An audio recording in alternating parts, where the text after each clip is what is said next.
ఈడున్న విద్యార్థులకు నా సూచన, కష్టపడి చదువుకుంటే జీవితంలో నిర్దిష్టమైన లక్ష్యాన్ని పెట్టుకొని మనం ఆ దిశగా ప్రయాణం చేస్తే తప్పకుండా అనుకున్నది సాధించడానికి అవకాశం ఉంటుంది అని చెప్పి కాక వెంకటస్వామి గారితో పాటు ఈ వేదిక మీద ఉన్న చాలా మంది ఎమ్మెల్యేలు ఏ కుటుంబ నేపథ్యం గాని రాజకీయ నేపథ్యం గతంలో పదవులు అనుభవించిన వాళ్ళు గాని పదవులు చేపట్టిన వాళ్ళు గాని లేరు. నాతో సహా మా కుటుంబంలో ఎవరు నాకంటే ముందు తరంలో రాజకీయాలలో లేరు. నేను 2006లో ఇండిపెండెంట్ జడ్పీటీసీగా నించున్నప్పుడు రాజకీయ పార్టీలు నిలబడడానికి టికెట్ ఇస్తానా తీసుకోకుండా స్వయంగా ఇండిపెండెంట్ జడ్పీటీసీగా నేను నించొని ప్రజల దగ్గరికి వెళ్లి ప్రజల్లో ఉండి ప్రజల చేత ఎన్నికై నా రాజకీయ అరంగేట్రం అక్కడి నుంచి మొదలైంది. స్థానిక సంస్థల్లో పనిచేసిన, శాసన మండలిలో పనిచేసిన, శాసనసభలో పనిచేసిన, లోక్సభలో పనిచేసిన, అంటే ఈ దేశంలో ఉన్న ప్రజాప్రతినిధులు ఎన్నిక కాబడే అన్ని సంస్థలల్లో అన్ని ప్లాట్ఫామ్లో పనిచేసిన ఈరోజు మీరందరూ ఆదరించి అభిమానించి మీరు గుండెల్లో పెట్టి చూసుకొని భుజాల మీద మోసింది కాబట్టి ఇంత గొప్ప తెలంగాణకి ఈరోజు ముఖ్యమంత్రిగా మీ ముందు నించున్నా అంటే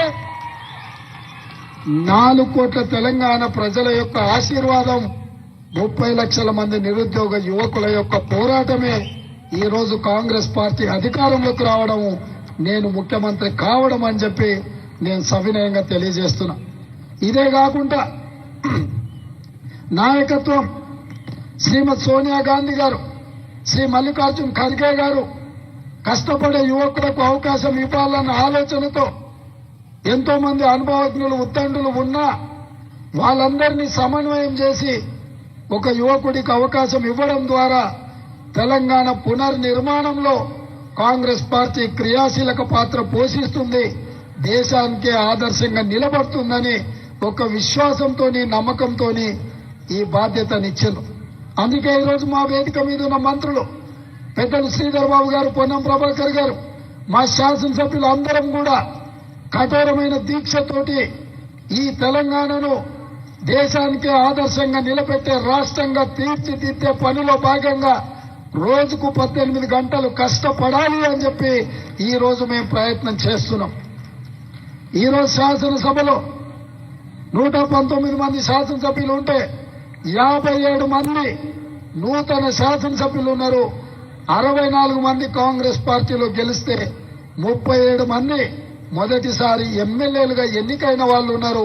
అందులో ఈనాటి కూడా ఆనాడు ఇందిరమ్మ ఇల్లు ఇచ్చిన ఒకే గదిలో నివసించే వాళ్ళు కూడా ఈ రోజు ఎమ్మెల్యేగా ఎన్నికై శాసనసభలోకి వచ్చిండ్రు అని అంటే డబ్బులుంటేనే రాజకీయాలలో రాణిస్తామన్న అపోహలను పక్కన పెట్టండి.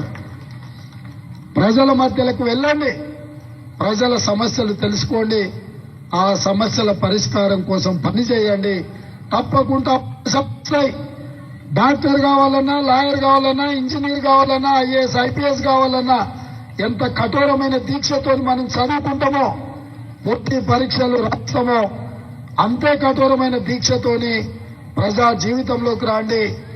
ఎందుకంటే ఈ దేశం మనది, ఈ దేశాన్ని నిర్మించుకోవాల్సిన బాధ్యత మనది. మనం పాలకులం కాదు, మనం సేవకులం.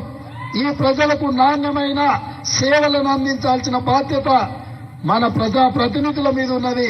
ఈ వ్యవస్థను ప్రక్షాళన చేయాలన్నా, ఈ వ్యవస్థతోని ఒక మంచి పరిపాలన అందించాలి అనంటే బడుగు బలహీన దళిత గిరిజన మైనారిటీ మహిళల యొక్క ప్రాతినిధ్యం పెరగాలి. అందుకే ఆనాడు చట్టసభలలో ఎస్సీ ఎస్టీ రిజర్వేషన్లతో పాటు ఈనాడు మహిళా రిజర్వేషన్లు కూడా కాంగ్రెస్ పార్టీ ముందుకు తీసుకొచ్చింది. ఈ అవకాశాలన్నింటినీ ఈ రోజు ఇక్కడున్న పూర్వ విద్యార్థులతో పాటు ఉజ్వల భవిష్యత్తు కోసం ఇక్కడ వచ్చిన విద్యార్థులకు వాళ్ళ తల్లిదండ్రులకు అందరికీ డాక్టర్ బిఆర్ అంబేద్కర్ కళాశాల యాజమాన్యం తరఫున మీకందరికీ అభినందనలు తెలియజేస్తూ మీకు అన్ని విధాలుగా వివేక్ వెంకటస్వామి గారు, వినోద్ గారు, సరోజమ్మ గారు, రమ గారు, యువమిత్రుడు వంశీ మీకు అన్ని రకాలుగా అండగా నిలబడతారు.